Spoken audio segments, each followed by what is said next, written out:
produced by the hypothalamus, stored in the posterior pituitary. That's ADH and oxytocin.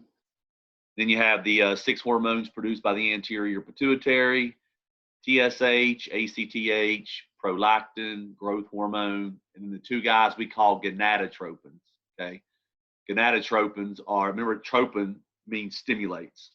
So gonadotropin means stimulate the gonads. So that would be follicle stimulating hormone and luteinizing hormone. So those are your 6 guys produced by the anterior pituitary. I gave you guys the mnemonic to remember that, right? Flat pig. Sound right? Flat pig. Just remember the I doesn't mean anything. There is another hormone that you do hear about with the anterior pituitary, but he's not on your list, so I wouldn't worry about him. He's called melanocyte stimulating hormone. He has to do with tanning and color of the skin, but he's not on your list. Focus on the guys that are on your list. Yeah, there's so many hormones in the body that we're going to cover some hormones later when we get to those areas of the body. These 21 hormones, are the ones that I kind of chose to study now. Okay. And then we went into the thyroid, and you have thyroxine, which is T4, and then you had calcitonin. And so now we are going down to the adrenal glands, and so that's where we're going to start today's story at. Remember that with the adrenal gland, there's 2 areas. Whenever you have an organ, and there's 2 distinct areas, the outer area will be called the cortex, and the inside area will be called the medulla or medulla. Okay. You see that with the adrenal glands, the kidneys, ovaries, lymph nodes. Okay, so just get used to those 2 words. Now, the outer section of the adrenal gland produces a collection of hormones that we call corticosteroids. Cortico is cortex. Okay, corticosteroids, and they're steroids. Okay, that's a place in the body where you'll find a lot of cholesterol, because remember, you need cholesterol to make steroid hormones. And so if you would just slice into the adrenal gland and just look at it, no staining, nothing, the cortex would kind of have a yellowish tinge to it because of lipids. Fat is yellow in the body. So even if you didn't do any staining, you can distinguish between the cortex and medulla, because the cortex kind of has that yellowish appearance to it. But basically, the adrenal cortex takes cholesterol and modifies it and creates a bunch of different guys that we call corticosteroids. There's 2 corticosteroids that are on your list, and I chose those specifically because those are the 2 guys you hear about more than the others. One is aldosterone and one's cortisol. Okay. Now, aldosterone is what we call a mineralocorticoid. Okay, that's just a subdivision of corticosteroids. And mineralocorticoids in general regulate your salt levels. And salt and water go hand in hand because of osmosis. So wherever salt goes, water tends to follow, because solutes suck or salt sucks. That's kind of the way that you describe osmosis, is solutes suck. Okay, or some people just say salt sucks, because the body a lot of times will, wherever salt goes, water gets pulled along with it. Well, that's what our body does with aldosterone. It stimulates the movement of salt, and then water sort of follows it back in. Now, the trigger for aldosterone is low blood pressure. So this is one of those hormones that regulates your blood pressure. So when you get into your higher level classes, like your nursing classes, if you're in nursing, or if you're going into nursing, you'll hear about aldosterone because he helps regulate your blood pressure. He's not the only hormone that regulates your blood pressure, but he is one that you'll hear about. Now, later on, we'll talk about sort of what causes him to be produced. I saved that for the kidneys. But for now, you just have to know that aldosterone is released when you have low blood pressure. He's also released sometimes when you have an electrolyte imbalance, because he actually, and we'll talk more about this later, but essentially he's involved with balancing your electrolytes. He allows you to retain sodium, and he allows you to get rid of potassium. Okay, so you will hear about aldosterone being produced when you have like high potassium levels, because he stimulates the kidneys to get rid of it. We'll talk more about that later. Okay, that's why I just put, I didn't actually put it on here, like it balances your electrolytes. So really what I want you to pay attention to right now with the effect is that it stimulates the absorption and reabsorption of salt and water, and that regulates your blood pressure. Once again, what one of the main causes of low blood pressure is low blood volume. Okay, so when you lose blood volume, you've got to replace that. You've got to, take the water and put it back in the blood. Now, ADH does that too. And I will say that a lot of people confuse ADH and aldosterone. They both start with A. They both help reabsorb water. It's just ADH is only water. And we talked about him last week. Aldosterone is salt and water. Okay, so what he does is he goes to your kidneys and he stimulates the reabsorption of salt into your blood. So basically, you take the salt that you would have peed out, you take it and put it back in the blood, and as the salt moves back in the blood, the water will follow it because of osmosis. So now if you put salt back in the blood and water moves back into the blood, that's going to make your blood volume go up, and that's going to restore your blood pressure. So be careful on the quizzes and the tests and even the Kahoot game and all that. Be careful between the two, ADH and oxytocin. If you see water reabsorption, that narrows it down to two guys, ADH and oxytocin. They both raise your blood pressure. They're both released when you have low blood pressure. So they're very similar. But if you see salt, that points you to aldosterone, okay? If it just says water, that will point you to ADH. ADH is released when you're dehydrated. Aldosterone is too, but I kind of want you to associate dehydration with ADH. So I would make a little note on the table saying, don't confuse with ADH, and then maybe circle like salt. Salt is really the difference between the two.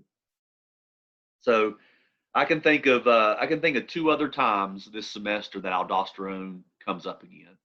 One, when we talk about the regulation of blood pressure, and then one when we talk about kidney function. So he will come back again. One of the things you also see that you might want to make a note of is how many hormones on your list target the kidneys.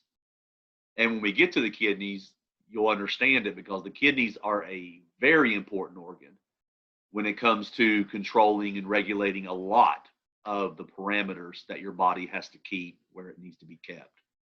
So kidneys are a vital organ.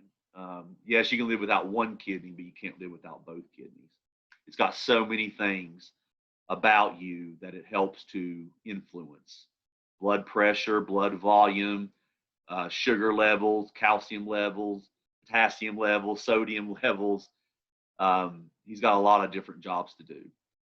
So it would help you to maybe make a note card that says hormones that target the kidneys, and then making a list of the hormones. And there's quite a few on there if you go down through. I'm thinking more like specifically the kidneys, although when you look at those guys that say entire body, they also target the kidneys. So as you go down through the list, you'll find like 10 different hormones or even more that have something to do with influencing kidney function. So that's aldosterone. And then cortisol is a corticosteroid as well. The corto in cortisol, it means cortex, corticosteroid. He's got a few other names you hear. You hear hydrocortisone, you hear cortisone, but those are all talking about the same hormone. His trigger, okay, this is one of those ones again where you have an initial trigger, but it starts way back at the brain, and then the final effect is later on. So, but it kind of covers two different hormone rows on your table. So if you go back to ACTH, which is a hormone released by your pituitary gland, the trigger is stress, inflammation, fear, things like that. That's going to cause the release of ACTH from your pituitary gland. And then he goes to your adrenal gland and stimulates the release of cortisol. So you kind of link the two together, ACTH and cortisol, because they are involved with each other. And this is the stuff I was talking about last week, how if somebody has cortisol problems, you don't just check adrenal function. That's just one step of the story, but you got to go back to the pituitary gland and maybe even back to the hypothalamus, because ACTH causes cortisol to be released. So this is an example of what we call hormonal stimulation, where one hormone stimulates the release of another hormone. Now, the effect is the entire body, or the target is the entire body. Pretty much every cell in the body has receptors for cortisol because the stress response is a body-wide response. Okay, it goes back to fight or flight. Okay, cortisol is slower acting than epinephrine. Epinephrine is immediate. Cortisol is a little bit slower, but he does play sort of like a contributory role in fight or flight responses. So epinephrine helps with some things when it comes to fight or flight response, and then cortisol helps with other things. Some of the things that cortisol does is he raises your blood sugar. So he basically stimulates the release of sugar from your liver. Your liver stores away sugar in the form of this guy we call glycogen. And whenever you go into a stress response, your body thinks, it needs to be ready for activity. So one of the things that it's going to do is it's going to stimulate the liver to release sugar. And so your sugar is going to go up, and that way you can use that sugar to make ATP, energy, and that way you can use that for the stress response. So raising your blood sugar is a stress response. Whenever your body encounters a stressful situation, it's sort of the default setting is fight or flight. And so it's almost like it expects injury, because whenever an animal fights or runs away, either one, there's a chance for injury to occur, joint damage, muscle, soreness and things like that. And so that, the body sort of does almost like a preemptive strike. When you go into fight or flight mode, it sort of expects injury. And so it releases cortisol. And one of the things that cortisol does is it suppresses inflammation and kills pain. And so that is a great effect. And here's something we need to talk about. That's a great effect short term. Cortisol is a very powerful anti-inflammatory substance. And yes, sometimes inflammation is considered a bad thing. Okay.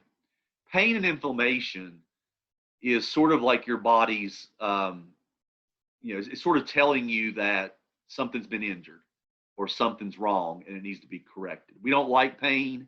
We don't like inflammation, but sometimes it's a necessary thing. It's part of your immune function. Okay.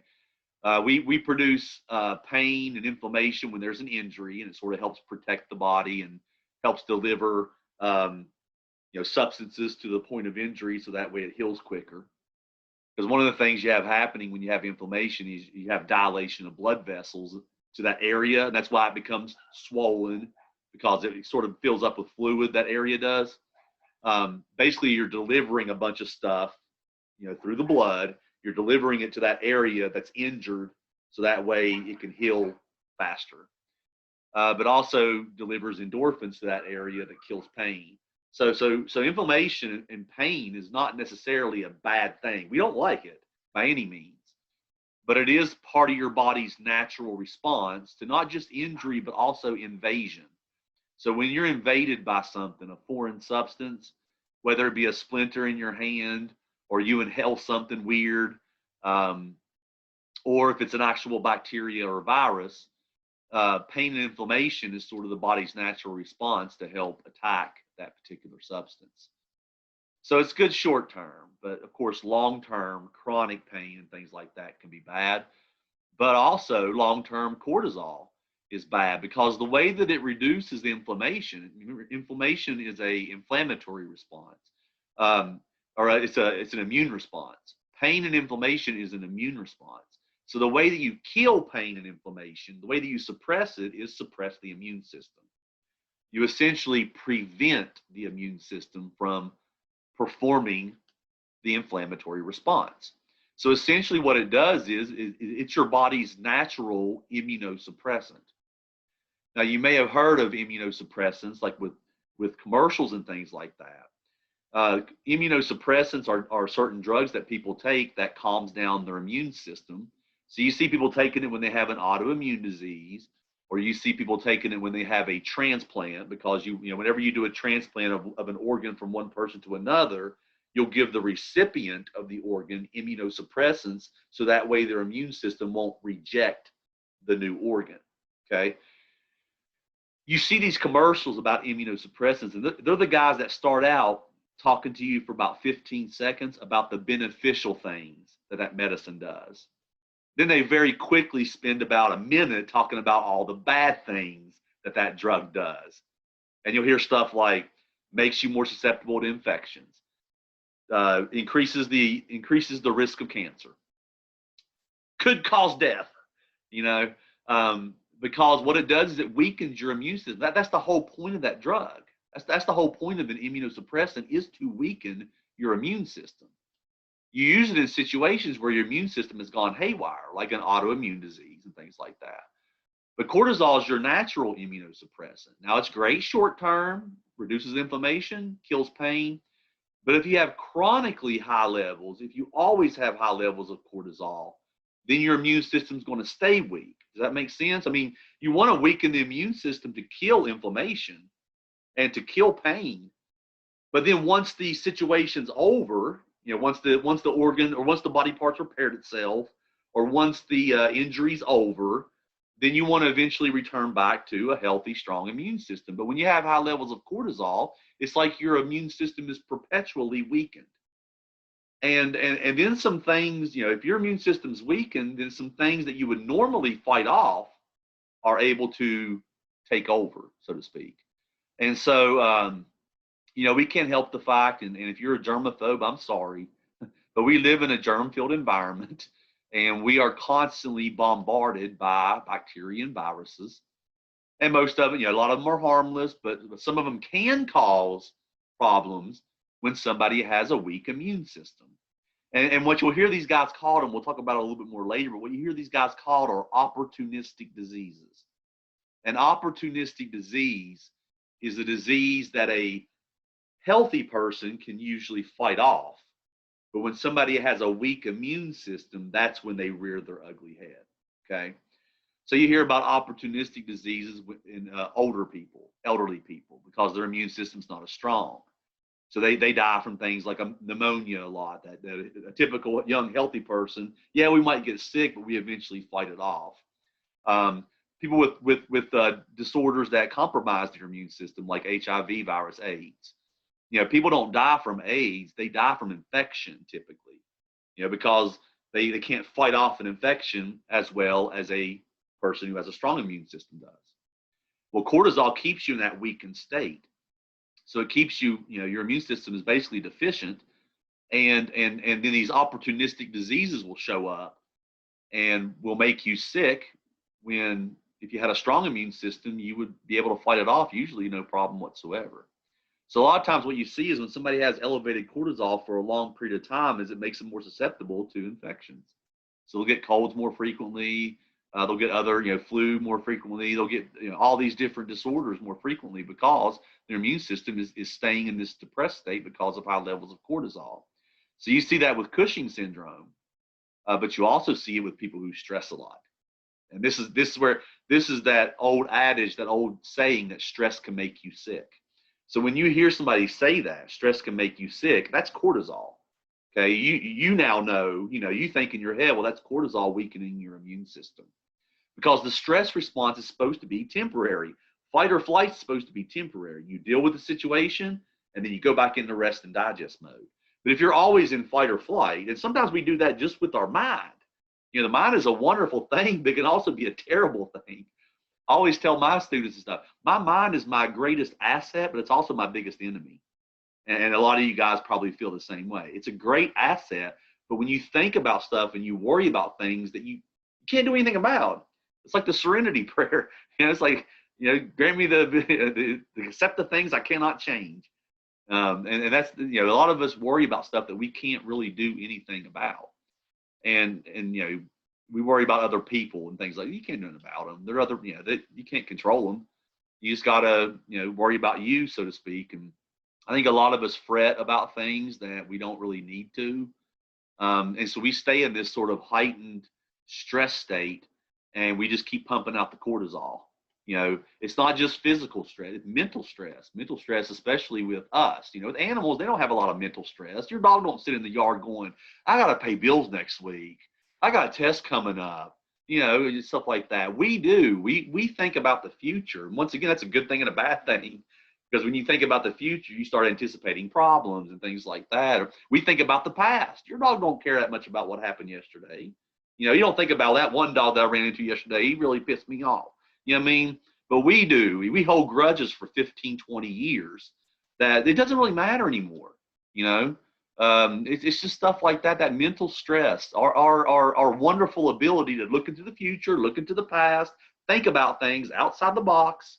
That's a great thing, but it can also be a bad thing too, because a lot of us, you know, stress when we don't really have to.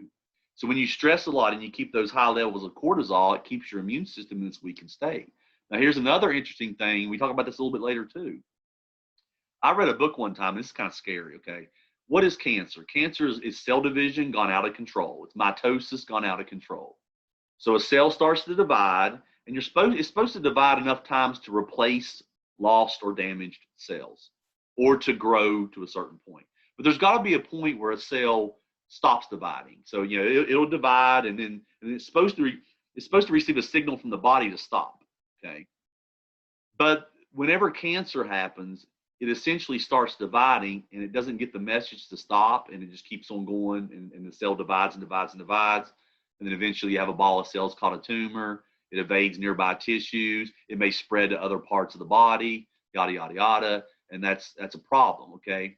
Well, anytime you have mitosis occur, which is every day in your body, every time you have mitosis occur, there is a chance that the cell may go rogue and become cancerous. So a lot of times you see cancer in places that undergo a lot of cell division. So you got the skin. You know, skin cancer is the most common form of cancer. You replace your skin every month. There are you know, cells doing cell division, mitosis in your skin all the time. Okay, and all it takes is one guy to go rogue and form a skin cancer. Your bone marrow, you're constantly cranking out blood cells, which we talk about later. But you're constantly cranking out red blood cells, white blood cells, platelets, and things like that. And there's stem cells in your bone marrow that are constantly dividing. And if those go rogue, then it sets up what we call leukemia. And so a lot of times, and anytime you have damage to a tissue, and it triggers cell division, that sets up a possibility of cancer happening. But I was reading a book one time, and it was kind of scary, but it's kind of true. Every day, there is a chance that a cell in your body becomes cancerous. Because of cell division. It happens every day, so it makes sense. Your immune system is supposed to recognize that. It can actually, it's the beautiful thing about the immune system, it can actually recognize when a cell goes rogue and kill it before it has a chance to turn into a tumor. And so we have these cells in our immune, there's this type we'll talk about later called natural killer cells, or cytotoxic T cells. But essentially what they do is they can recognize when a cell's, you know, not right and kill it before it affects the body. So having a healthy immune system allows you to prevent cancer. And so if you have a weak immune system, then a cell that may have been caught and killed may make it past your checkpoints of your immune system and eventually form a cancer. So a weak immune system also sets up a higher risk of cancer. There are certain cancers that people with AIDS get. There's one called Kaposi sarcoma, which is a skin cancer that you hardly ever see in a person with a healthy immune system. But it flares up when somebody has a weak immune system. And so that's another one of those opportunistic diseases. There are opportunistic cancers. You know, a typical cell becomes cancerous, immune system recognizes it, destroys it, everything's fine. But when you have that weak immune system, it may make it past the checkpoints, and that's what cortisol can also, elevated stress, elevated cortisol can also increase your risk of developing cancer as well. So the moral of the story is don't stress, because by stressing you weaken your immune system because of cortisol. Now, if you look at your list of articles and videos, this right here, this is in the one titled more articles and videos. But if you go down here, there's a couple articles there on stress and cortisol, and one of them was released last year, And they said, you know, don't worry about COVID. People are freaking out about COVID. But when you worry about COVID, you're weakening your immune system, which makes you more susceptible to COVID, you know, and stuff like that. So that right there is a you know, these are two really good articles about how stress weakens your immune system. And then we talked about one of the first days of classes, we talked about how you had this thing called tryptophan steal. So let me pull up that particular video or article, tryptophan steal. But essentially, tryptophan is a amino acid that is essential, which means you can't make it. You have to get it through your diet. So it's almost like it's limited. It's limited by what you take in through your diet. Okay. Now, when you take in tryptophan, you have this thing called allocation of resources, where you can use tryptophan to do different things. One of the things you can do is you can send it into a pathway. It's right down here. You can send it into a pathway that creates serotonin, which is a neurotransmitter that's been tied to mood and behavior and appetite and things like that. And you can also make melatonin, which is the hormone on your list that regulates sleep-wake cycles. So that's one way. That's one direction you can send tryptophan. Or you can send him into the cell respiration pathway, where you can make you NAD and make you ATP. When you're stressed, you send more tryptophan into the cell respiration pathway, which means you have less to send into the serotonin pathway.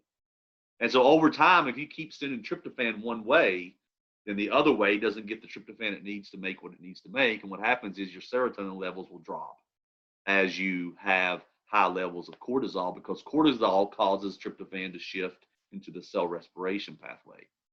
And so over time, if you have high levels of cortisol, it tends to make your melatonin levels go down, and it tends to make your serotonin levels go down. And so it can also cause depression, and it can cause disruption in your sleep-wake patterns. It all goes back to this right here. Where does tryptophan go? You want tryptophan to go into the feel-good pathway, not the stress pathway all the time. So stress also will make you depressed, and it will disrupt your sleep-wake cycle. So stop stressing, people. You know, stress when it's good, stress when you need it.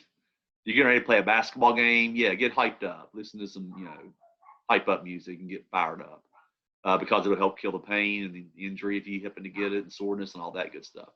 But if you're just sitting there at home watching TV and you're thinking, oh gosh, I have a test in 3 months, what's the point? You know, it just doesn't matter. Or go, oh gosh, I'm failing Chuck's class. I would say quit stressing and bring your grade up. Get to work and bring in your grade up, because just sitting there thinking about it's not going to help anything. Do something about it, so to speak. You know, if there's something you're stressing about, and that's another problem we have too, is we tend to ignore things, or we tend to act like it's not real. You know, this thing that's coming up, and you're like, I'm just going to act like it's not there. Well, it's still there. You know what I mean? So you can, you know, if you're behind on bills, you can ignore it and act like it's not there, or you can try to get caught up on your bills, and that way you have, you know, but just nipping it in the bud, taking care of it. It sucks, but a lot of times that will help you to stop dealing with stress. If you're worried about talking to somebody, just talk to them and get it out of the way. You know, move on. We tend to just stay on stuff for way longer than we have to. So, was it your class that had there was somebody asked about 5-HTP? It's called hydroxy. I actually brought up the article here. It's called hydroxytryptophan, 5-HTP. I think the person was prescribed it because they had low serotonin levels. But this right here, this right here is like the middleman between tryptophan and serotonin. So if you go back to this picture here, okay, in order to go from tryptophan to serotonin, you convert tryptophan into that guy, 5-HTP.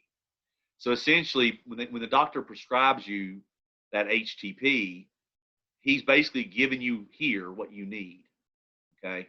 And then you can use that to make serotonin and melatonin. If they gave you straight up tryptophan, then you might send it this way, and it may not be completely used. So I guess 5-HTP, if you give that to the person, then they're going to typically make serotonin and melatonin. So it kind of just takes you one step further along in that pathway. it drops you in here instead of starting you here. Still, though, if you see this little picture here, you can still shunt that stuff over here if you need to. So even if you do take that HTP, if you're stressing a lot, I guess it just gives you some extra stuff saying, okay, here's some extra stuff. So if you want to use some for the stress response, you'll still have some left over for serotonin and melatonin. So essentially that HTP stuff is just giving you tryptophan. You know, that way you have extra tryptophan now. So you can send some into the cell respiration pathway and you can send some into the serotonin pathway. Do not stress. Not good for you. Long term, really, really bad. And you see that a lot with the body that, you know, there's a certain amount you're supposed to produce, and a lot of good things have bad things associated with. Like cholesterol is a vital thing, but too much, not good. Even water, you know, there is drinking too much water. It's the most healthiest thing you could possibly drink, right? Is water, but you can't overconsume it. Stress for short-term responses is great. Makes you more sharp, allows you to give a presentation, allows you to take a test, allows you to play a sporting event, allows you to deal with something, whatever. But long-term, it wears on your body because the body's not supposed to be in stress mode all the time. It's not supposed to be in fight or flight mode all the time.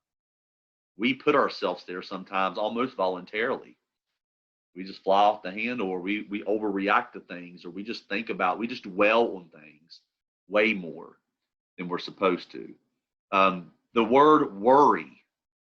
So worry, the word we use all the time, right? Worry comes from a German word that means choke or strangle. You know, so worrying strangles you. You know, basically it's like it just takes control of you and you can't do anything else. It just occupies your mind constantly.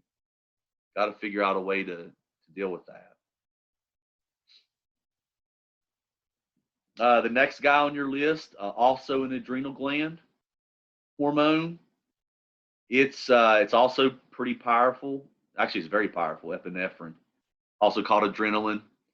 If you break that word down, epi means above, and nephro is one of the words we use for kidneys, because we'll learn later that there's these structures called nephrons. So nephro is a prefix you see for kidneys that we'll learn later. And then adrenaline, they basically just took the word adrenal and put an I-N-E at the end of it. But they both kind of point you to where they're made. Epinephrine on top of the kidneys, adrenal glands, or adrenaline. Now, this is a much more faster acting fight or flight hormone. When you go into fight or flight mode, he just surges out of your adrenal glands and goes into your blood and then travels and very quickly puts your body on high alert. So where cortisol does things like raise your blood sugar, suppress inflammation and kill pain, epinephrine does things like make your eyes dilate so you can see better, shunt blood from your skin and gut to your muscles because it's go time, increase your heart rate, increase your blood pressure. You kind of put your whole body, and it's a full body response, the adrenaline rush, you know. Now, it's one of those things, again, where your body, it's great short term. I mean, you hear about people performing like superhuman feats when they're high on adrenaline. You know, you see like, you know, you hear about people getting shot 12 times and still going on and things like that, getting stabbed 13 times and living and stuff like that. Because it's basically your body's emergency hormone. Cortisol is more of it's stress, but it's not really an emergency. You know what I mean? That's cortisol. Epinephrine this is an emergency situation. This is true fight or flight. This is life or death. You know, and so you get a huge surge of epinephrine when you're in an actual fight, or when you're in a true threatening, stressful. You know, I might die, or I may get really hurt here. I release it when I'm like looking over the edge of a high building and stuff. I can't stand heights. I don't like heights. I've bungee jumped. I've been up in planes. But standing over the edge of something, like if you go up Hawk's Nest or something, I can't hardly get near the edge because I get so shaky and fired up. I'm not a big heights person. Some people crave that. And that's another funny thing about epinephrine. It's one of those things too. It's great short term, makes you powerful. Causes the release of endorphins, which helps kill pain. So a lot of times an adrenaline rush will make you feel better afterwards. And that's why exercising and things like that a lot of times makes you feel better. That runner's high, exercising highs, because it causes the release of painkillers, essentially. Epinephrine does that. And some people purposely seek out dangerous situations because they like the adrenaline rush. You know, the people that deal with dangerous animals, the people that jump out of planes on purpose, you know, stuff like that. They enjoy the adrenaline rush. Soldiers who are in special forces, you know, they crave that feeling. It's just, once again, some people can handle, just like cortisol, some people can handle it better than other people can. And, you know, so epinephrine can have a stronger effect on one person than another. Some people can tolerate epinephrine better than other people can. But I don't care who you are, there could eventually become a point where you break due to stress. And you see that a lot with people who are in constant stressful situations. They reach a point where they either mentally break or they physically break, or both. I mean, it can happen to the toughest person you've ever known if you put them into a stressful situation for a long enough period where there's no relief, there's no rest and digest. You know, it's just fight or flight constantly. It's for short-term situations, but some people, once again, if you stay in it for too long, it can wear on your body. But the short-term effects of cortisol are incredible. I actually have, you hear about lifting cars off babies and things like that, walking through fire. I actually have this guy here. If you get a chance to watch these videos or read articles, this guy, Roy Benavidez, he was in the special forces in Vietnam, and there was a patrol out in the forests of Vietnam. There was a 12-man patrol. He wasn't on that patrol. He was back at the base. Okay.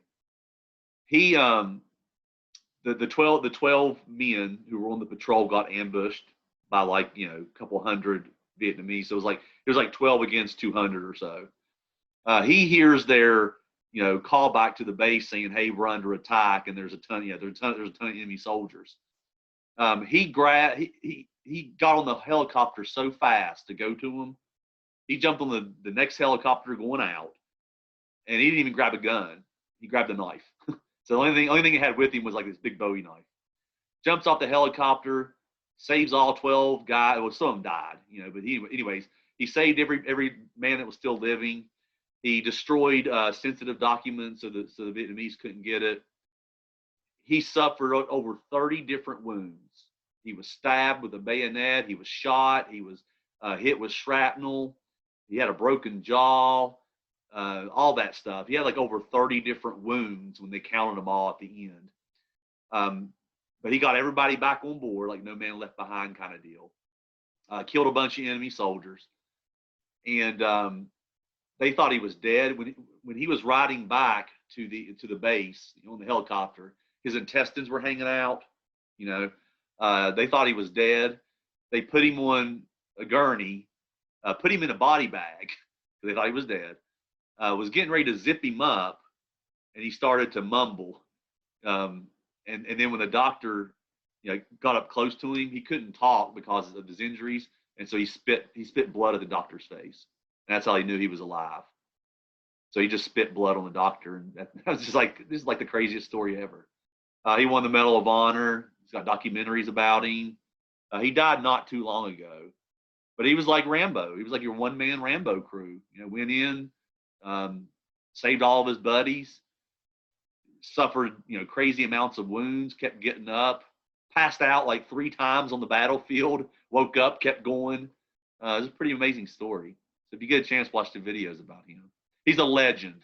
I mean, here's how awesome it was. He's a legend in Green Berets. So he's not just a Green Beret. He's a Green Beret legend, because of what happened that day. But adrenaline's a powerful thing, short term. It's just long term, it wears on you just like anything else.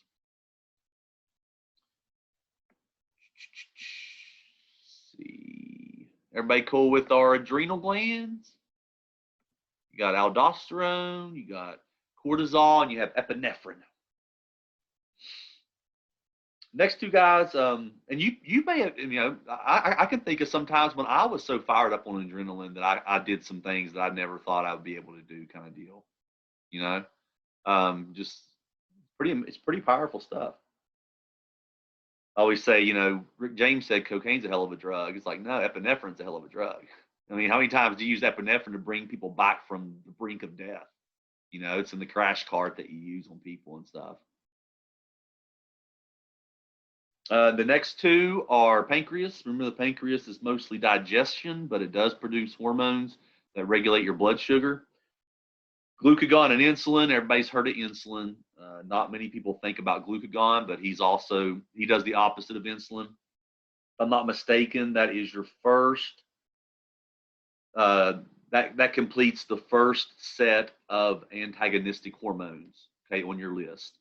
Because I will ask you, which hormone is antagonistic to glucagon, or which hormone is antagonistic to insulin. So you got to know that glucagon and insulin are, two parts of the same story. One lowers your blood sugar, insulin, and one raises your blood sugar. If you look at their triggers, the exact opposites. Glucagon's released when you have low blood sugar. So if you went a while without eating, and your blood sugar levels are dropping, your pancreas will release glucagon. Now, what he does is there's two places where you store energy in your body, primarily. Yes, you can store energy in your muscles, but whenever your muscles store energy, it's for your muscles to use. Okay. But there's two places in your body that you can store energy when necessary, and then turn around and release the energy when you need it. Okay. And that's where these two guys kind of come in. Glucagon, okay, the one place where you store energy is the liver. Whenever you eat a meal, you're going to take some of that sugar, you're going to store it away as glycogen, and then when you need it, you can turn around and release it back. And then you have fat. So whenever you overconsume calories, you're going to convert some of that into fat. You're going to lay it down. Fat is basically, storing energy.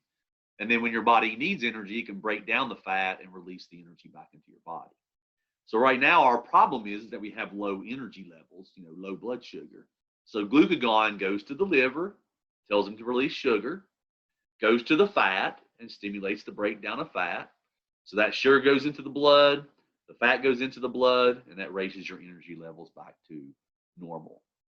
Sometimes you hear about them giving glucagon prior or during a surgery because, a lot of times when you go into a surgery, you have to fast for the night before, and then you go in, and who knows how long that surgery is going to last. So if it's a long surgery, it could be 12, 18 hours between meals for you because, maybe you have to quit eating at midnight the night before or 10 o'clock the night before.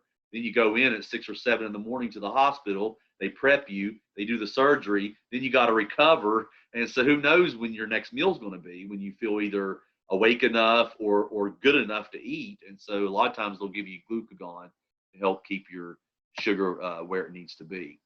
Some people remember you release glucagon when your glucose is gone. Okay, so when you have low sugar, when the glucose is gone from your blood, that's when you release glucagon. I'd say it's probably the easiest way people remember it. You release glucagon when your glucose is gone. Insulin, most people are pretty familiar with. His trigger is the opposite. Okay, high blood sugar. For example, when you eat a meal, or if you have high cortisol levels, one of those hyperglycemia moments. Glycemia means sugar in the blood. Hyper means high. Okay, hyperglycemia, high sugar in the blood. Now, he has the same two targets, liver and fat, but he also targets other cells as well. So you notice that their targets are a little bit different between glucagon and insulin. Insulin is the entire body. Now, so think about this. When somebody has diabetes, because the insulin affects the entire body, people with diabetes can have, it doesn't mean they always have all the symptoms, they can have body-wide effects. You hear about diabetic retinopathy. It's like an eye disorder caused by diabetes. You hear about it affecting their sleep. You hear about it affecting their sexual processes. You hear about it affecting their energy levels, you know, and hair and everything else. I mean, it's very similar to thyroid. When people have thyroid issues, they could have body-wide effects. When somebody's diabetic, they could have body-wide effects. Causes problems with blood pressure because they urinate a lot. And so, you know, insulin affects the entire body. Insulin is kind of the key that opens the door for sugar to enter a cell. Okay, glucose is our cells, the body's primary fuel source, but it can't get into the cells unless insulin opens the door. The insulin receptors are tied to glucose channels. Okay, glucose transporters. Not really channels; it's more of a transporter protein. And so, if insulin doesn't bind to its receptor, then the glucose can't be shuttled into the cell like it's supposed to be, which means the cells can't use it. And that's why, you know, the fatigue sets in, the shakiness and the lack of nerve function and things like that. That all goes back to the fact that, you know, the cells can't, they're basically starving for sugar. They can't use sugar. We can also talk about, we actually do a little bit later, but so let's just save it for later. But you have what's called ketoacidosis, which happens. We talk about that later with diabetes, and it kind of goes back to this right here. If your cells can't use sugar, then it's going to start breaking down fat, and that's why people that are diabetic, type 1 diabetes especially, are typically very skinny and frail because they can't use sugar, so they switch to fat. And that leads to ketone production, which leads to ketoacidosis. But we talk about that when we get to acidosis and alkalosis later on. Then the two other things that insulin does is it stimulates the storage of energy in your body. So it stimulates your, you know, where glucagon tells your liver to release sugar, insulin tells your liver to store sugar. So he encourages or promotes the conversion of sugar into glycogen, and then you can store it away in the liver. And then he also stimulates fat deposition. So whatever sugar you have left over after you're done eating and you've used the sugar you need to, whatever sugar you have left over, it'll get converted into fat and then stored away. That's why people that are insulin resistant a lot of times overconsume. They tend to be overweight because insulin also triggers your body to deposit fat.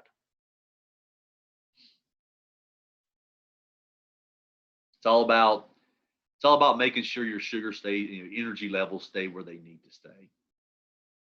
People that are diabetic typically have higher blood sugar, hyperglycemia, because they can't bring it down. And that's one of the things that I'm hoping that when you learn these hormones and you learn what they do, you should be able to predict what happens when things go wrong. That makes sense? Like, you know, if insulin's job is to lower your blood sugar, then if you're having trouble with insulin, then you can't lower your blood sugar, which means it's going to stay high. So when you look at these endocrine disorders, you'll see that they're sort of all tied to the fact that the hormone can't do what it's supposed to do. So if you go to the part on diabetes, it's down here towards the bottom, right there, type 1. Symptoms include hyperglycemia. Why? Because you can't lower it. You know, insulin can't lower it like it's supposed to. The sugar stays in your blood. Okay, we'll learn later that whatever's in your blood that's small enough gets filtered out into your kidneys. Glucose is small enough. So essentially, if you have a lot of sugar in your blood, it's going to end up in your urine. And that's one of the telltale signs for diabetes mellitus is sugar in your urine. That's going to make you pee a lot because of osmosis. The extra solutes will draw water into your kidneys, which causes the creation of more urine, which causes you to pee more often.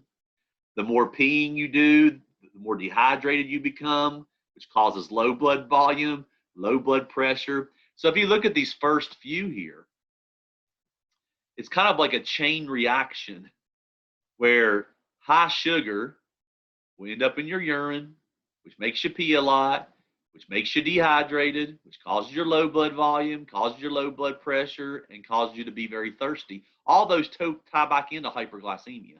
You know, it's just like it's almost like a domino effect. That makes sense. A domino effect. The hyperglycemia will cause this, and that will cause this, and that will cause this, and that will cause this. But it all goes back to the fact that you can't lower your blood sugar, and so it leads to all these other symptoms here. Now, when you get down to like this guy and these guys down here, the problem is more your cells can't take in sugar. They can't use sugar, which means they're basically starving. And so, you know, it makes you feel like you're always starving because your cells can't use sugar. So your body's like, give me more sugar, give me more energy. And so you keep eating and keep eating and keep eating. And that causes the excessive hunger. However, you can't use the sugar, you just pee it out. So that leads to the weight loss. And it's just all that kind of just, you know, it's a domino effect. If your cells can't take in sugar, it causes all these different symptoms right here that you see. And then we talk about acidosis later on when we get to blood pH regulation. But diabetes typically leads to acidosis because of the buildup of ketones. And then type 2 is a little bit different. You know, type 1 is you can't make insulin. Type 2 is you sort of like you stop responding to it. And so even though, you know, they call it insulin resistance. And then when you stop responding to it, same kind of deal, your cells, you can have all these issues, but it can have body-wide effects because if all your cells are starving for sugar, then it disrupts their functioning, and it can have all those different effects that you see for diabetes. I think that ends, if I'm not mistaken, that ends the hormones where you have multiple hormones with the same source. Okay, so you have 2 guys that are hypothalamus, posterior pituitary. You got 6 guys that are anterior pituitary. You had 2 guys that were thyroid, 3 that were adrenal gland, and 2 that were pancreas. So you want to group them. You know, you want to make a little note card or whatever saying these 2 guys are made here, these 6 guys are made there, these 3 guys are made here. And then the remaining 6 hormones are all kind of a one-to-one deal. Parathyroid hormone is by himself, sort of. Melatonin's by himself. And then you kind of work your way down from there. Parathyroid hormone, you want to make a note. It is antagonistic to calcitonin. And so that's another one of those questions you'll see where I will just flat out ask you which hormone is antagonistic to calcitonin or which hormone's antagonistic to PTH. So when you put the 2 together, you can see how they're antagonistic. They have opposite triggers. Calcitonin is released when your calcium's high. Parathyroid hormones released when your calcium's low, blood calcium. It is also tied to bone and bone density, okay? Because if your calcium's low, where in the body is the best place to get calcium? It's in the bones. So what your parathyroid hormone will do is it will go to your bones and stimulate the breakdown of bones so you can release the calcium into the blood. So you got low blood calcium, you know, go back to calcitonin. You had high blood calcium. So what you did was you took the calcium out of the blood and put it in bone. Okay, that's what calcitonin does. Parathyroid does the opposite. You got low calcium levels. So parathyroid hormone takes the calcium out of the bone and puts it back into the blood. So what happens a lot of times is when your PTH levels go up, bone density goes down because you're breaking down more bone. So there is a condition called hyperparathyroidism where you overproduce PTH, and that leads to things like hypercalcemia, but also brittle bones. It's also very common for your PTH levels to go up when you're in kidney failure, because what happens is, you know, the kidneys are the organ that helps you to sort of either hold on to calcium when you need to or get rid of it. But when your kidneys are not functioning correctly, then all the calcium leaves your blood and your urine. You can't reabsorb it like you're supposed to. You can't retain it. So essentially, when somebody has kidney problems, they lose calcium through their urine at a higher rate than they should. Now, what happens is when somebody's in kidney failure and they lose all that calcium, they'll start producing large amounts of PTH because they basically need calcium because their kidneys are losing it so quickly. So a lot of times what you see when somebody has kidney failure is you'll see their PTH levels go up and you'll see their bones get brittle because they're sucking as much calcium as they can from their bones due to the fact that their kidneys aren't able to regulate it the way they're supposed to. So make a card, antagonistic hormone or calcium levels. The two guys that are there is calcitonin and PTH. I didn't really think of it, but is melatonin really antagonistic to epinephrine? In a way. Melatonin is more of a calm down hormone. It's more of a sedation hormone, while epinephrine is more of a fire up, alertness hormone. But I didn't really include it on this list here of antagonistic hormones. But melatonin is your sleep hormone. It's released at nighttime. Really a decrease in light, period. Your brain and your body is designed to use the sun as its primary cue of what time of day it is. I wonder how it's going to go as humans progress, because artificial lighting, candlelight's been around for a while and fire has been around for a while, but they still are limited in the amount of light they can put off. You can be at a fire in the middle of a forest and everything around you is still pretty dark, right? It just kind of limits. Same thing with a candle. It doesn't really put off a whole lot of light. But artificial lighting, I mean, I remember driving down to, I had a friend who lived in Murfreesboro, Tennessee, and to get to Murfreesboro, you have to go through Nashville. You can see Nashville, the lights, like the glow of Nashville miles away. And this is at nighttime. This is like the middle of the night, 2 or 3 in the morning, and you're getting close to Nashville, and you can see the glow of the city because there's so many lights. Artificial lighting, where if you wanted to, you could have the light on all day long. It's fairly new in human history. I mean, it's only been around for a few hundred years. 1800s is when the light bulb, and things like that was pretty amazing how far we've came in a couple hundred years. But the 1800s, so it hasn't been very long in the course of human history. But I wonder how our body will adjust over time due to this artificial lighting, because I know it's really jacking up our sleep schedules right now. This, my 6-year-old, she will try to fall asleep with the iPad right here at her face, just blasting light in her face. And she won't go to sleep for a while. You have to take the iPad away from her because the light blasting in her face is telling her brain it's daytime. That's the kind of the way to look at it. Because they call the pineal gland, the guy who produces melatonin, they call him the third eye because he takes his cues from the eyes and light. Okay. Actually, some organisms have their pineal gland on the surface of their body. For example, you ever seen an iguana with that little jewel on top of its head? That's its pineal gland. It's like a sunroof. And so it senses light through that little jewel on top of its head. That's where its pineal, ours is tucked inside of our brain. So it's getting its cues more from the eyes. But when and here's the thing too, just because your eyes are closed doesn't mean there's no light, okay? Because light can actually penetrate your eyelids. Your eyelids are so thin that even if you close your eyes, if the light is on, it can still make it through your eyelids and your brain can still think it's daytime. That's why they recommend that when you go to sleep, you turn off all lights. You block out all light. A lot of people wear those masks that block out light. I pull a pillow over my head, what I mean? But you basically just cover up your eyes because any little bit of light, a night light, a lamp on, the TV on, or whatever, it can penetrate, even though your eyes are closed, it can penetrate your eyelids and your brain still thinks it's daytime. And so, but you do see this you see it now with wintertime.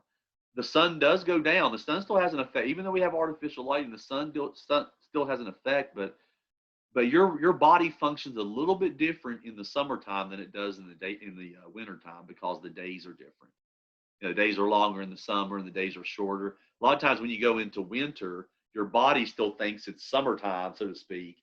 And so when the sun goes down at 5 o'clock, or even later, you may still feel alert, but over time, a lot of times people get groggy when the sun goes down because their body is just thinking, sun's down, it's nighttime, time to go to sleep, and so they get, melatonin starts getting produced and it affects their body. I wonder about these people who live in these places where it's like 6 months of sunlight, no night, just 6 months of daytime followed by 6 months of nighttime. They have to adjust to that. You can watch documentaries on these people who live in those areas. And during the winter or during the nighttime, like when they're in that 6 months of daytime type deal, when they want to go to sleep, they have to use like these big heavy blankets to cover up the windows because the sun's coming in through the windows. So they have to make a huge adjustment when it comes to that kind of stuff. When you start a new work schedule and night, in your body still working on your old schedule, and it takes you a little while to get adjusted. If you go from working day shift to night shift, the body's not supposed to be awake at nighttime. We are not nocturnal animals. And so I think working at nighttime is really tough. I had to do it for a little bit, and I didn't like it at all. The body's just not made that way. The body's not made to go to sleep effectively if there's a bunch of lights on. That's why you try to turn everything off. Keep that, phone in your face. While you're trying to go to sleep, it's not going to help. So we tend to stay up just because of that. We have the ability to look at our phone at 2 in the morning, or watch the TV at 2 in the morning. And then some of us just have a natural tendency to be night owls versus early birds, And I don't know what you are. You got to think about that kind of stuff. Are you an early bird or are you a night owl? Because I think my whole 24-hour cycle, there are it takes me a while to get going in the morning. I don't think I'm fully alert mentally until like noon. I would not want to take a test at 8 o'clock in the morning. That's just me personally. I'd rather take a test somewhere in the mid-afternoon, like 3, 4, 5 o'clock. But some people can wake up at 7 in the morning and be all chipper and it's go time and I'm going to face the day and I'm going to get my worm. I'm the early bird. I'm definitely not one of those people. I'm a night owl. I'm a late to bed, late to rise, not early to bed, early to rise. So you think about this kind of stuff because this is you. What are some of the things that you could be doing that affects your melatonin production? What adjustments could you make to your schedule to help? The first few hours that you're asleep, your body does a lot of healing and a lot of, so it's the lack of sleep you're getting, or if you're going to sleep too late, you kind of miss out on some of that hormone production that your body gives you when it's late at night. I can see a difference even in my weight and things like that when I go to sleep late, just not getting, sleep when I'm supposed to. You can take melatonin supplements. You just got to be careful because if your pineal gland gets dependent on it, it'll back off its production of melatonin. And then if you stop the melatonin supplements, it can actually be worse than when you began. They say that if you want to reset your pineal gland back to its original setting, that you should go camping with no artificial light, which good luck to those people. You can't, my kids will not stay in a tent outside unless they have their phone. But go camping for about 7 to 10 days without any artificial light. No phone, no TV, no car lights, no nothing. Go to sleep or try to go to sleep or lay down and go to sleep when the sun goes down and wake up when the sun comes up.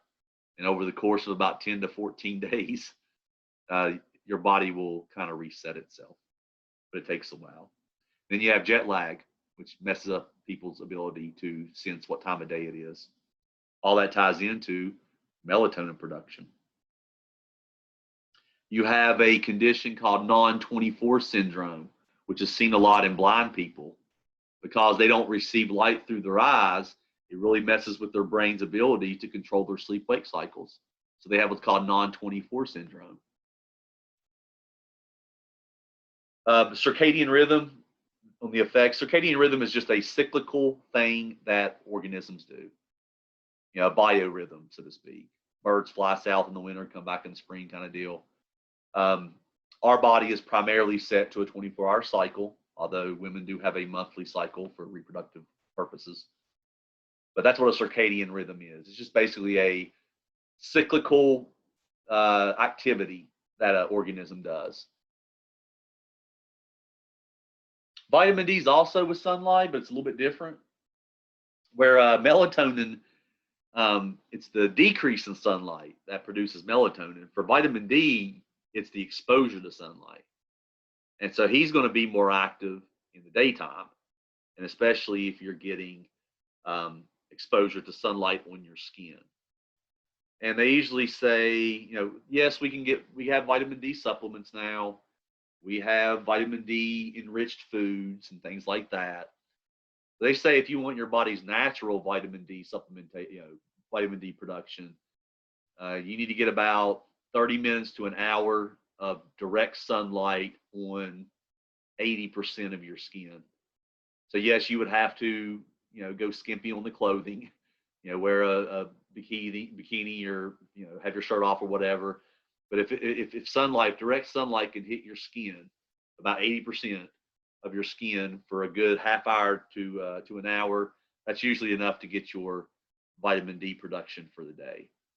But there is plenty of people out there that have vitamin D deficiencies because of either poor diet, which does happen, lack of sunlight, especially once again, the advancements in technology. A lot of us can stay inside for a week straight and be okay with it. As an adult, I mean, it can have an effect on your bone density, because if you look at what vitamin D does, it stimulates the absorption of calcium, magnesium, and phosphorus. Okay. Now think about this. Okay. This is why vitamin D problems can affect the entire body. If you don't have proper levels of vitamin D, then you don't absorb calcium from your food, which means you're going to have low calcium. That's going to affect your nerve function and your muscle function. Okay, because calcium is needed for both of those. And then you have phosphorus. The P in ATP is phosphate. So you need phosphorus to make energy, ATP, in your body. So if you can't absorb calcium and phosphorus from your food properly, then it's going to lead to disrupted nerve function, disrupted muscle function, and disrupted ATP production or energy levels. And so that's another one of those domino effects. The triggering problem might be low vitamin D, and that will cause low calcium, which affects nerve activity and muscle activity. And it will also cause low phosphorus levels, which affect energy production. And then if you have low energy, or if you have low nerve function, that can lead to depression and things like that. And so it's just kind of a domino effect again. And the story they normally point to with vitamin D happened back in the 1800s. Back when the Industrial Revolution was beginning, we didn't have child labor laws, which means you could send your kid to work. The child could be, and that's one of the reasons why we had such huge families back in the day, is because the child could help, earn the family some money. But there were no child labor laws, so you could send the kid out. Instead of sending them to school, you can send them to the factories, and they can work all day long and get you some money. And what happened is a bunch of kids in the late 1800s were developing a brittle bone disease called rickets. And so they would have like bow-legged. They would have brittle bones. Their skeletal system wasn't developing properly.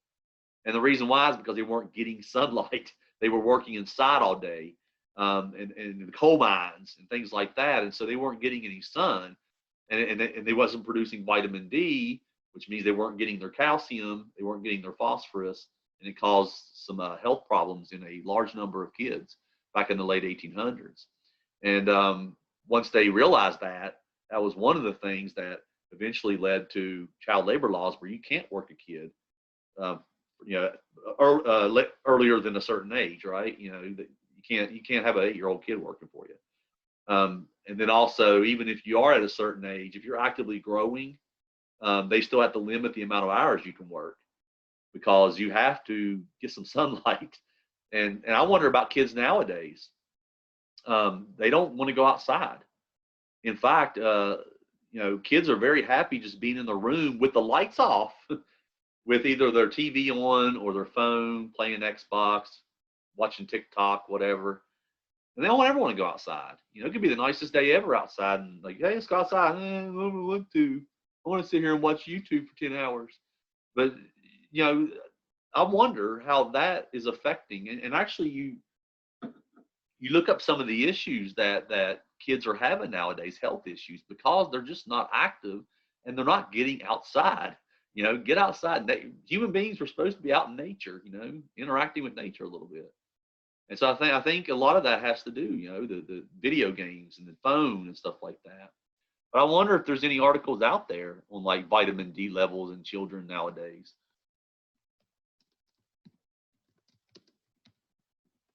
This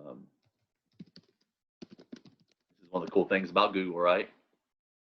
So yeah, you can do vitamin D supplementation. Can staying inside cause a vitamin D deficiency?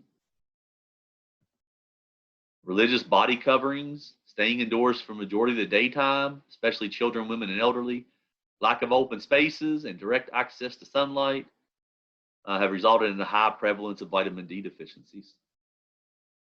Like I said, I had to like kick my kids out the door. You have to like almost bribe them to go outside. Hey, if you go outside and play with your sister for half an hour, we'll, buy you some cupcakes or something. But yeah, I mean, it's kind of going, Or here's a good one. Kids and teens, because even as a teenager, you're still actively growing. So kids can play outdoors in the sunshine this winter and eat foods fortified with vitamin D. And I think, and this is something for you to think about too, with you. The lack of sunlight, exposure to sunlight it has a very profound effect on us. Sunlight tends to lift our moods. I think some of that has to do with, the melatonin production is down, so that means that we're going to be more active and more we're going to be more alert. But I think vitamin D too, because vitamin D is tied to your energy levels, tied to your nerve function, and so I think a lot of us, and I do definitely, I go through seasonal depression. Like in the wintertime, I definitely feel the effects of it. A few different ways. One is I gain weight. I gain about 10 pounds every winter because you're not as active. You don't have the same energy levels. I'm not doing a lot of things outside that I normally would. It's just not anything to do. So you tend to gain weight, but also depression. Like I'm off of work. I was off of work from November until January with pay. And so you think it would be the greatest thing in the world, but I'm just sitting here like, I don't know what to do with myself because there's nothing to do. It's the middle of December, and it's cold outside and I can't go outside and work on the yard or whatever. So you just sit there and you're just like, gosh, I want to go back to work. It sounds like a great thing, but after a while you're just like, no. But I think that happens to a lot of people. I just feel like I'm not as mentally sharp in the winter. I feel like I can even see it as a teacher with the fall versus spring semester. So you guys are getting me on the tail end of a bad time. I'm depressed starting out this semester, but I don't feel like I'm as I don't know. I don't tolerate students as well in the spring as I do in the summer. I don't know if coming back from summer break, I'm just more chipper and happy and feel good and got my nice healthy tan, all that good stuff. But usually in the springtime, I'm not as tolerant. Like students tend to annoy me more. No offense to you guys, but students tend to annoy me more in the spring. I'm not sure why. It's just a mental thing. I don't put up with as much as far like I don't it's just a weird feeling. It's just like you just get tired of it, so to speak. So you get tired of students as a teacher in the springtime. I think that depression that you get in the wintertime just I think it just contributes to that. Maybe you're just it's towards the tail end of the school year and you're just everybody's just kind of worn out by it all. I don't know, but I can tell a difference in my attitude as a teacher in the springtime. So if you have that issue kind of happening with teachers, just keep that in mind. Like, man, that teacher was a lot nicer last semester. You don't know what's going on, but blame it on vitamin D deficiency. Maybe you got to get some vitamin D, teach. But look at all the stuff. As you know, vitamin D plays an important role in bone health. Why? Because if you can't absorb calcium from your food, you can't deposit it in a bone. So low vitamin D also will cause the brittle bones, like the rickets that you saw in the kids back in the 1800s. Look at that. It's an important role in preventing chronic disease, cardiovascular disease, diabetes, hypertension, different types of cancer. And what's interesting too is that it's one of the easiest hormones for you to influence the production of. You know what I mean? I can't make my body produce a lot of growth hormone. Yeah, I can start exercising, I can start, doing stuff, but naturally, I can only do so much, but you know, you can just get outside and get some sunlight, and it helps. It helps with your vitamin D production. Vitamin D deficiency and calcium deficiency is also a very common thing seen in pet reptiles. When I worked at Animal Care Associates, we used to see exotics, and people would bring in iguanas. And when they brought them in, the iguana would be laying there just lifeless, like couldn't even stand up. It would be lifeless, and it would be kind of its fingers and stuff would be twitching. And you knew immediately what the problem was. It was low calcium, because low calcium affects your nerve activity and muscle activity. Well, they had such low calcium that they couldn't even use their muscles to stand up. But they would lay the iguana on the table, and it would just be laying there like lifeless, basically just twitching. And the very first thing you would think, and the very first thing the doctor would ask them, the vet would ask them is, do you use an ultraviolet light in the cage? And they would go, no, I just use the light from my ceiling fan, or I just use the lamp that's on my desk. He goes, there's your problem. Reptiles have to get ultraviolet light. They have to get a certain wavelength of ultraviolet light for their vitamin D production. That's why when you go to PetSmart, there's a whole aisle on reptile lights, because a lot of people want to get the pet. They want to get the reptile. They want to get the snake. They want to get the iguana. They want to get the Chinese water dragon or whatever. But they don't want to get everything that animal needs to maintain its homeostasis. And so they weren't getting ultraviolet light, which means their vitamin D levels were low, which means their calcium levels were low, and their phosphate levels were low. And so the doctor would always give them a vitamin B shot for energy, B12 shot, and then he would put them on calcium supplements and tell them to get an ultraviolet light. And usually that corrected the problem. So always keep that in mind if you have kids that want a pet. The pet might cost $6, but to give it everything it needs to function properly, it may cost you a pretty penny. But yeah, we saw it all the time. It was extremely common to see calcium deficient iguanas and other reptiles when I worked there at Animal Care. It all goes back to vitamin D. That's why I like talking about these hormones, is because they help explain stuff. Stress can make you sick. Why drinking makes you pee a lot, drinking alcohol. Here it's why, seasonal depression, back to melatonin, why a lot of us have disrupted sleep-wake cycles. It's because of that. That's why you're supposed to stay on a certain schedule, right? Sleeping. Go to bed at this time, wake up at this time. I'm all over the place, especially during the semester. If I have stuff to do, if I have papers to grade and all that, I may be up till 3 in the morning. And then the next night I may go to bed at midnight. And then the next night I might be up till 2:30. And the next night I might be, you're all over the place. You guys know how it is. That is a negative effect on your body. Your body likes stability. It likes homeostasis. It likes, a stable environment. And so the better schedule you can keep, the better effect it has on your body's function. All right, you may have any questions? We've got 3 more hormones left, so we'll do them when we get back at 1. And then we'll kind of look at some lab stuff, and then we'll be done for today. Anybody have any questions? No. Think about this stuff. Think about this stuff. If you have a kid, get them outdoors. However you can do it, drag them outside if you have to. They got to get their sunlight. If they could, they stay inside playing Xbox all day.